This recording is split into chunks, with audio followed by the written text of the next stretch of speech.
So for example, if you look at this, I might have one warehouse order to do a pick, okay? And that pick's gonna say, move me from the high rack storage to my staging location. That's what the one warehouse order says. But that one warehouse order is actually broken into multiple steps. So step one was moving to a packing center first. So that's one warehouse task. Step two is now going to do a load, prepare for loading, create the staging.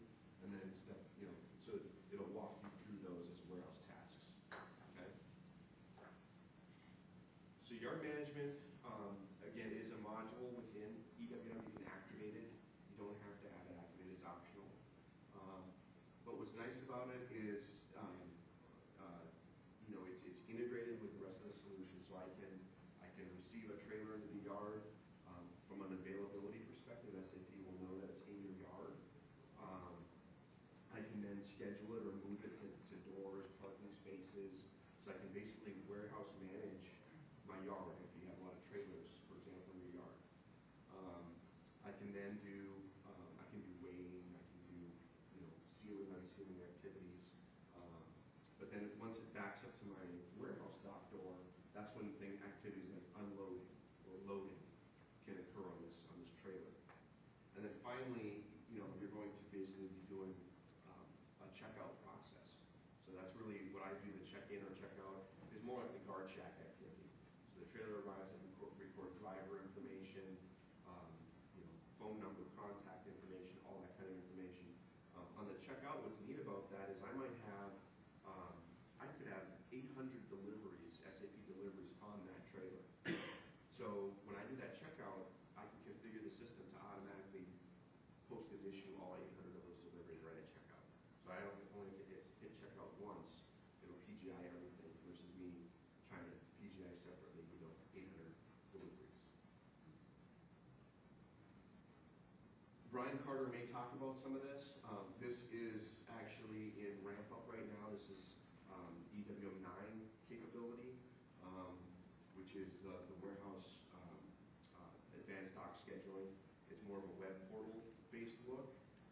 What that gives it gives you the ability via a portal that you could also even provide to your carriers to book appointments, or you book them for them. And you can see everything more of a graphical cockpit. So this is function that does exist today. The resource management piece. So if you're familiar with WM had a concept called TRM, which stood for Task and Resource Management, and it really tried to pair the work that you were performing with the right piece of equipment. That concept does carry over or extends into SCM, Extended Warehouse Management, where I define my pieces of equipment. So I can have hand jacks, walkie riders, man-up trucks, different pieces of equipment. I sign into that piece of equipment as my user ID, so it checks to make sure I'm authorized, for example, to operate that piece of equipment.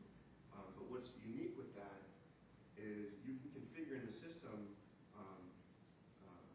basically what EWM is doing is it's looking at what task or what workload is out there in the system right now and saying, okay, maybe based on your geography, wherever you're at physically in the warehouse, XYZ coordinates, you are going to be assigned this piece of work.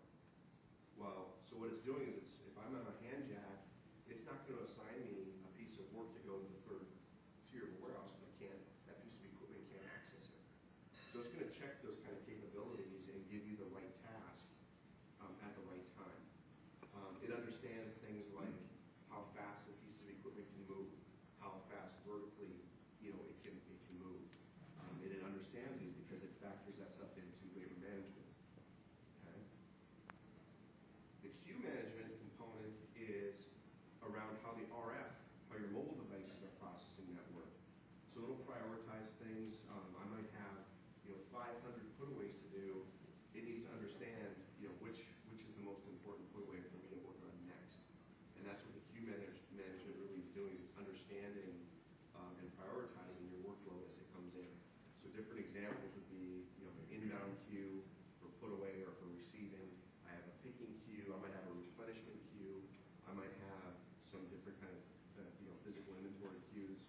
But things like that is really around the queue management component.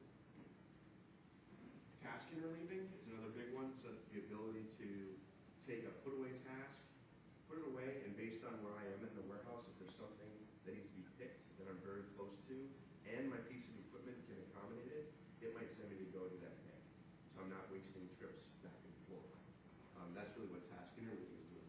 So again, all these are components that you can use, you don't have to use, turn it on or off. And then monitoring. The monitoring, component of cockpit is a lot more powerful than what those of you familiar with ERP that you're using, probably LL01 or the warehouse activity monitor. This has a lot more capability around, finding open, work that's open, assigning that work to the right resource, reassignments, deassignments, cancellations. So a lot more powerful than what you see in the warehouse activity monitor today. So the big one around labor management. So again, this is a brand new to SAP. SAP delayed for a long time releasing labor management because of the labor unions in Germany is really what was the end result of why it took so long to get labor into SAP. But really, in a nutshell, what it does is we've got all these tasks. Remember I said we have all these little discrete operations that we can perform. Well, we can activate, turn on labor. It's not required, just like yard management, either on or off. If I turn it on, now I can start capturing my execution. So it'll tell me, hey, I just started a task, now that clock's running, and I just dropped off something, clock just stopped.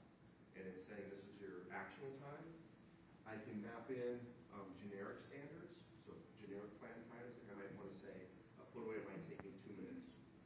Or I can use true engineered labor standards. So I have time studies done and map in true standards saying that it should take me 3.6 minutes to do this type of activity.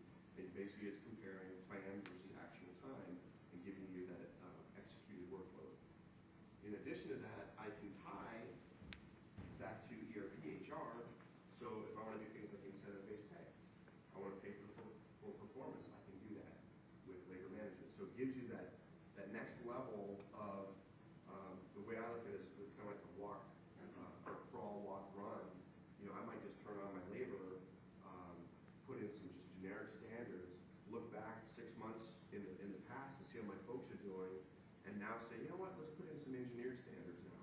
So I'm kind of tightening the screws to keep better managing, that operation. And then, finally I might say, you know what, now let's put in incentive-based pay and start rewarding people for, whatever, greater than 100% performance or greater than some kind of target. Now I can start monitoring that. But I can do that for obviously direct activities, so things like put away, picking, replenishment, second counting. But I can also capture indirect labor. So if I have, if my supervisor says, Kyle, go sweep, I'm still working, I'm still on the clock, and I want to get credit for that work I'm doing. So I can set up and create indirect labor tasks and still be reporting back into the labor management system. And then again, the visualization, that's all ties into that, the warehouse cockpit, the warehouse monitor capabilities. I can see what my resources are doing, see how they're performing, again, with the proper supervisor authority. The other neat thing you can do is self-service. So if I'm the employee on my RF, and I've been working maybe 6 hours today, I can literally run a report on my RF in real time and see how efficient I'm being